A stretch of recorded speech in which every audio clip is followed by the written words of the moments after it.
काही दिवसांपूर्वी ना मी माझ्या स्टुडंट सोबत एका ट्रिपवर गेले होते.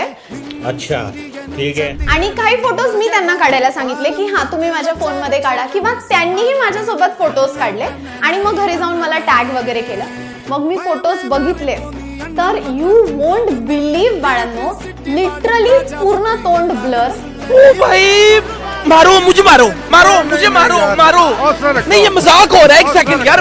ठीक आहे, म्हणजे एक नाक इकडे चाललंय, हे तोंड आहे का, केस आहे का, कान आहे, काही कळता कामा नाही.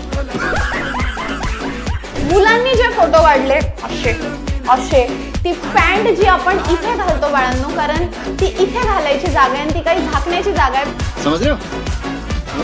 पण ती पॅन्ट गेलेली गुडघ्यावर. काय तर म्हणे असं असं असं फुल झुबरे केस, अर्धे तोंडावर. म्हटलं एका मुलाला म्हटलं काय रे फोटो, तू काय फोटो टाकतो, मधीच खालून एक झाडाचा फोटो काढताय, काहीतरी ब्लर फोटो काढताय, त्या फोटो मध्ये काय हे तर आपल्याला काहीच कळत नाही. म्हटलं काय रे काय फोटो काढले तू? तो म्हणे मॅम ते एस्थेटिक आहे म्हणे. क्या क्या क्या क्या? तो म्हणे मॅम ते एस्थेटिक आहे म्हणे. काय तर म्हणे एस्थेटिक. तर आपली ही जेनझी जनरेशन आणि हे काही जेनझी मुलं एस्थेटिकच्या नावाखाली जे ब्लर आणि घाणेरडे फोटो काढतात ना, सगळ्या ग्रुपमध्ये एक असा एस्थेटिक मित्र तर असतो जो एकदम गजब प्राणी असतो.